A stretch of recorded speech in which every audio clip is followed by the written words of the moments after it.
Now, when it comes to these scoop marks, is there any sort of idea or explanation on how they were made, either by the Egyptologists that are there, or by you guys? I mean, yeah. The explanation for them is that's pounding stones. This is this is the pounding stone explanation. Here's the quarry. I love the part of one of your videos where you guys are filming that lady with the pounding stone and she's trying to pound the ground. Yeah, he said, "Watch out, you'll break it."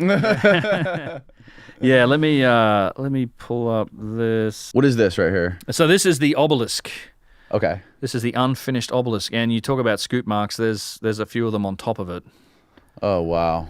And in fact, you see some of the the characteristic pounding stones there as well. And in fact, yeah, that's probably a better look. And there's some of these scoop marks are, you see on the right here, on the left of the thing as well, and then all the way down the trench. Yeah, so this one was never actually pulled out of the quarry, right? This was started and never completed. That's right. Yeah, it's not actually. In fact, it's not. The trench isn't quite deep enough. Actually, look at some scoop marks. See them on the right here as well, on the wall. So what's interesting about the scoop marks? Is there any explanation of how this could happen naturally, those scoop marks, like from degradation? It's not natural. It's definitely not natural. It's not degradation. So the explanation for this is that this was the quarrying technique. You see this on the quarries. You see it around the artifacts where they've been quarrying things, and it's not a natural phenomena. 100%. They say it's been made by these dolerite pounding stones, which honestly it's one of the silliest theories that's out there. So they found at the site, though, they found a lot of these dolerites are harder stone than granite. Mm-hmm. You will eventually grind away and remove some granite if you pound away hard enough. And again, studies have been done on kind of the removal rate of stone using dolerite pounders. And I cover it in my video, one of my videos about the quarry. There's a lot that doesn't make sense when it comes to this particular quarry. And in fact, if I take a look at where's the ISIS quarry stumps, so I have videos here. I'm sure I've got some. Okay, so you can see a number of different quarrying techniques in play at the Aswan quarry. The oldest being how far is that obelisk from the Giza Plateau? About 500 miles. Okay, so that's generally the. So this is like the general characteristical layout of it. And you see these scoop marks all over the place, right? They're all on the floor where they've been used to move stuff. You see those other forms of quarrying too. In higher layers, you'll see chiseling and you'll see wedge and chisel. But you also have these test pits. Now, this is probably not the best example, but holy so these test pits that go down, some of them 30, 40 feet, they're like cut straight down into the stone. They're like a, I don't know if I have a better example here. Most of my stuff on this is video, but, here's one. So here you go. So see, this is like they have to put a grate over the top of this, and this is done using those scoop marks as well, which sort of starts to belie the challenge. Like, how do you get in there and pound, crouch down, and it's barely wide enough or broad enough for a person to stand in there, let alone get down on their, crouch down and pound it on the floor and then remove the material out. These go straight down. And what they're probably for is they're probably for testing the quality of the granite, right? When you're looking for a giant single piece of granite, you're not going to find that at the surface of any granite outcrop because the granite's it's inferior up there. It's going to have cracks. It's going to have defects. Mm-hmm. When you cut down into the core of these quarries, this is where the highest quality stone is. It's got the large quartz crystal inclusions, and that's where you can find stone of a quality good enough to cut like a single piece block that isn't going to break on you. Right. So these test pits would have been dug looking for like how deep do we have to go to get these blocks out, which opens up a whole bunch of other problems because a lot of Egyptologists don't credit the Old Kingdom Egyptians with the ability to quarry granite. It's sort of ridiculous. And you see tons of, this is more of the test pit here. These are really cool, but you can see how it was done. Good God, dude. Yeah, it's the quarry is really, really interesting. Here's some good scoop marks, actually. This is... You start to see stuff. So in some areas, there's really interesting particular block. I probably have it here. Do I? Okay, this is probably the best indication of it. So It's tough to see. I don't know if you can see that. Yeah. But, so there's an unfinished piece that's not the big one, but there's one on the side. And so it's sort of cut out, and it goes in underneath. It goes in underneath the. What's your wildest guess on when this was all done? Oh, so I think some of the stuff is done. Wildest guess is.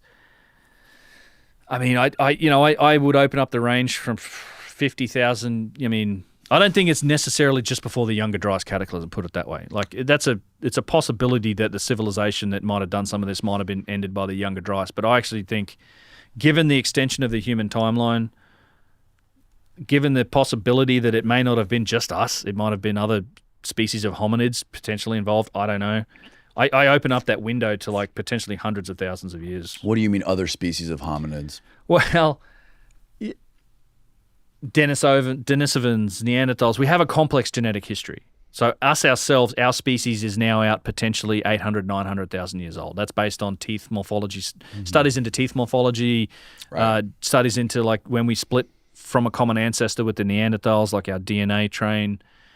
From a fossil record, where the oldest human remains are like 300,000 years old, but a couple of recent studies looking at the rates of dental evolution and our DNA put the window much further, like towards 1 million years, but 800,000-900,000 years. Mm-hmm. We're also finding that our history is more complex. We have the discovery of the Denisovans or the Denisovans is a fairly recent thing. Like, it's a whole other species of hominid. And there's some evidence of tool use and even sophisticated tool use. There's a jade bracelet that is a Denisovan artifact that has drill holes in it. And the one other thing that I've learned recently that I always thought that like Neanderthals couldn't talk. Like that was, I just thought, our studies and what we found of Neanderthals, the larynx and the structure of their throat meant that they couldn't talk. I think that's recently been reversed. I think now there's evidence that they could in fact talk. And we don't know anything about the Denisovans. We literally have a couple bones that we're working from, like a pinky bone and a couple other pieces, I think. So we don't know if they could talk. And you kind of need speech to organize and for civilization. Yeah. At least we do it verbally. I mean, Graham Hancock might argue that maybe some of their methods of communications might have been some other mechanism. So it just, again, in speculation, I don't rule out, when you consider the concept of a lost ancient civilization, I'm not saying aliens, but I think it could certainly have involved other types of humans. We've got all the elongated skulls as well in South America. That's a real interesting phenomena. Graham I've heard him talk about the fact that some of those people, that they may have had other faculties that created or achieved some of this stonework. I prefer. What does he say about that? Well, he gets attacked for this endlessly, but he says that it's possible that they achieved some of the things they did through other mental faculties, not just telepathy, but telekinesis and stuff like that. I mean, there's stories that just seem to go along those lines.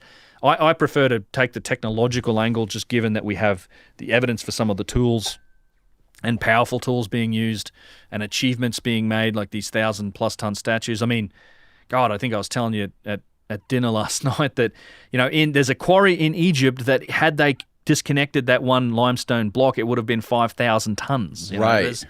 There's stuff up to that scale that seems like they were working on it, and it's crazy that at the Minya quarry. But so I don't rule out the possibility for a lost ancient civilization that it could have involved other species of hominids. Like we're the last humans left, right? There were other humans. We killed off the rest of them.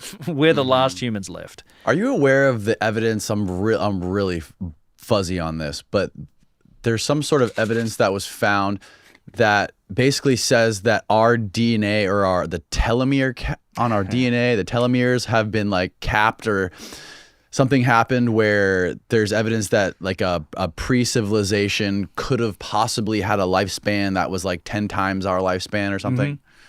Mm-hmm. Yeah, there's some really interesting. It was like a very stark difference between our DNA and the DNA that was found in, what was it compared to? The DNA in what? I don't forget what it was. Probably in chimps in chimps, yeah, and other our closest relatives. Well, so there's I'm not 100% familiar with the telomere thing. I've heard that, but I've always been fascinated by the work of guys like Lloyd Pye.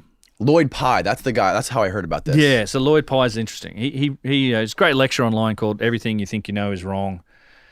He was probably more well known for being the keeper of the Star Child skull, which is this interesting artifact. But he was genuinely interested also. Star Child skull. Oh, that's a whole other rabbit hole. Bro. Okay, all right. Let's keep going. Let's not get you off track. It's interesting, but he was interested in human origins and human evolution as well. And he wrote a book called "Everything You Think You Know Is Wrong." And I will say that he does do the whole Anunnaki thing. Like he does go down the route of what's his name? Who wrote 10th Planet? Sitchin. Zachariah Sitchin. So this is he sort of follows that. But I mean, I don't think Sitchin is correct, and I'm not really a believer in the Anunnaki stuff. But oh, really? No, I think Sitchin was kind of pretty comprehensively kind of debunked with how he translated his deliberate mistranslations, and it's a long story with Sitchin. But not to say that you can rule like that possibility isn't ruled out. The work that Lloyd Pye did made it interesting from a perspective of a potential intervention theory, which means that he was sort of hinting at the fact that we might have been genetically engineered as a species. And there's some evidence that, at least from he was looking at the evidence to support that. I think we have. I'm going to get this wrong. we have a different number of chromosomes, right, than other species, than our closest relatives, right. And when you look at the DNA structures, it almost looks like we've been engineered, they've been tied together and kind of engineered that way. There's a few genetic oddities about our species that Lloyd Pye was suggesting might be indications that we've been engineered. So it gets into that in detail. I'm not an expert. It's been a long time since I've read the book. And this flies in the face of evolution, like it does in a lot of ways. But there are sort of other examples. I don't know if it's horses or something like that have a similar like chromosomal difference. Mm-hmm. It's not the only thing he points at. Like we're a weird kind of species with some of the diseases that we have. I mean, he talks about the fact that we're like one of the only species that dies of exposure. Like it's like we're not well engineered for the planet. Right. You ever seen a dog just looks at the sun? Like its eyeballs, they're just looking at the sun. Like, don't look at the nuclear explosion. You'll go blind. No, they're fine. We go blind if we look at the sun. We don't have very good night vision. We die from exposure if we're left out, without clothing and shelter and all those sort of things. Yeah. We have a bunch of really weird genetic diseases that other species don't seem to suffer from. I mean, there's even some deficiencies in our genome that we're so far away from every other wild animal. It's insane. It is. Well, and that's always been true. I mean, the whole missing gap idea is you'd actually need like a dozen missing links, or the missing link. The idea that there's a missing link in the chain of evolution to get to humans. And like you'd need more than one.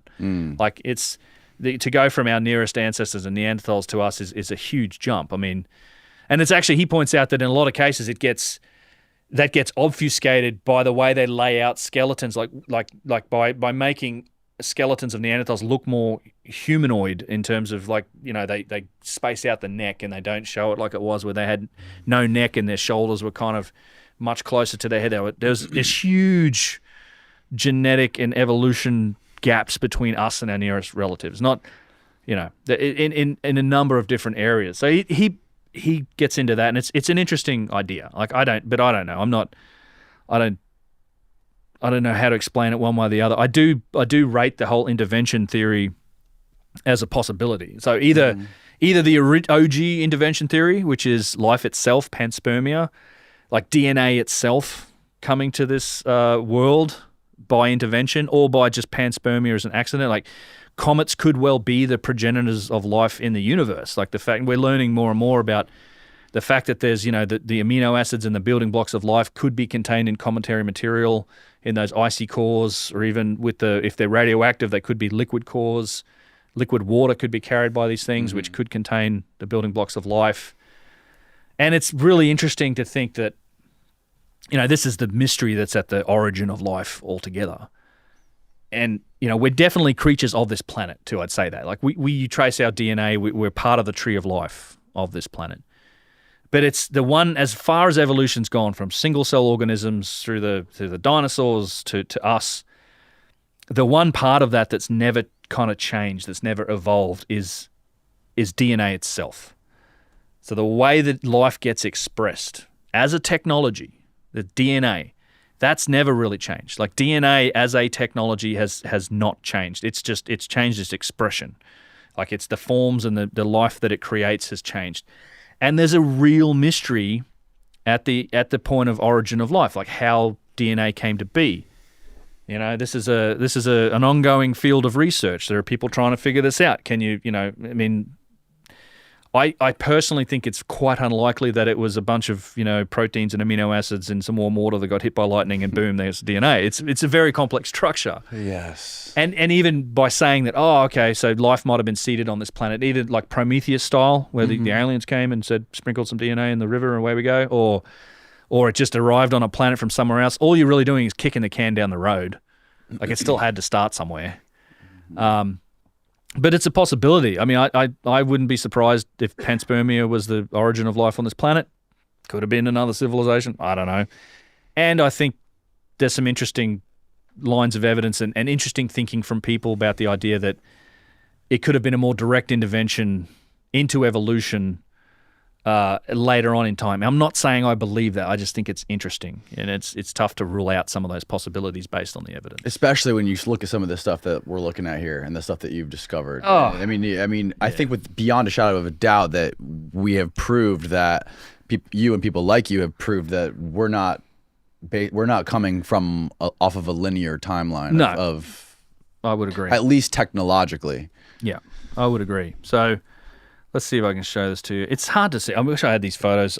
Maybe I can pull up a video or something. But which one? So is this? Are you looking at? Have you looked at that new 5 million or 5,000 ton obelisk? Is that? No, no. If you want to see that, I do have a picture of that.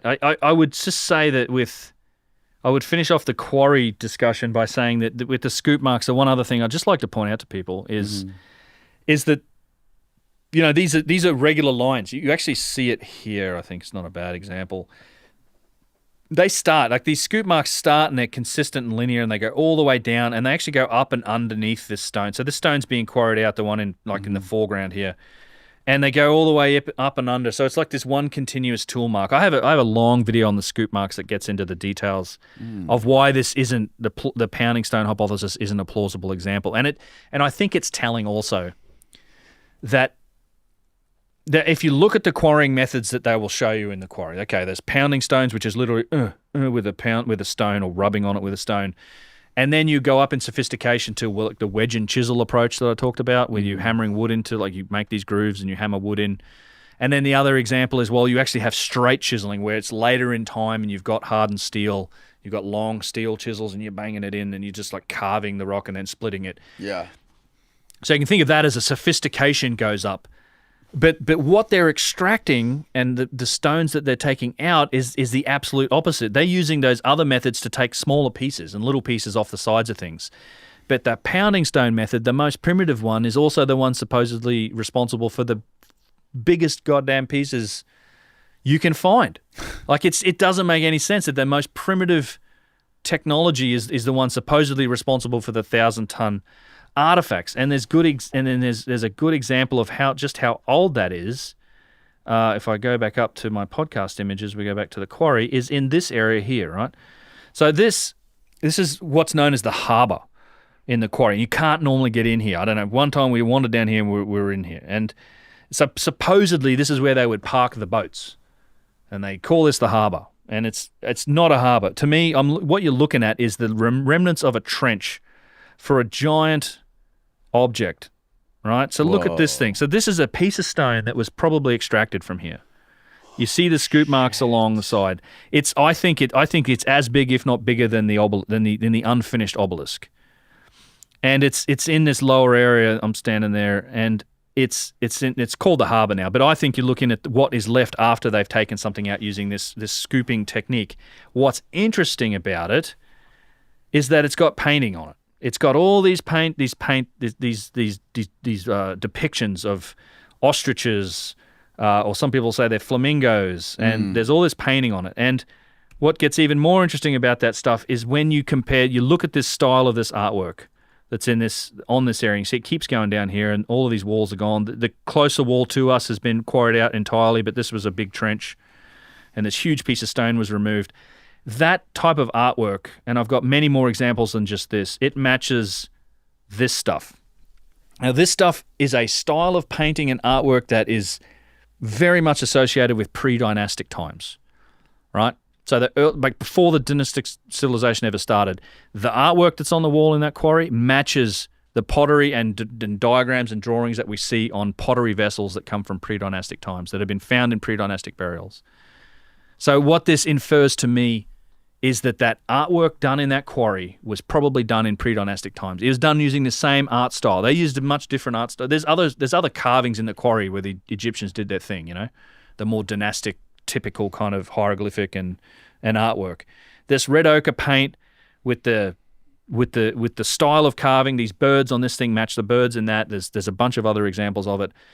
It means that it was done in pre-dynastic times, which also tells you that it was done on the wall that was left after they'd pulled that block out. So you had to have pulled that block out first to even expose that wall, right? And then it gets painted on. So how long ago did they pull that block out of there? And yeah, it's crazy. Good God. So I wanted to finish. I just wanted to make that point about the quarry. Yeah. And I do have a video that dives into that. That giant block that's been extracted there and the connection to that artwork.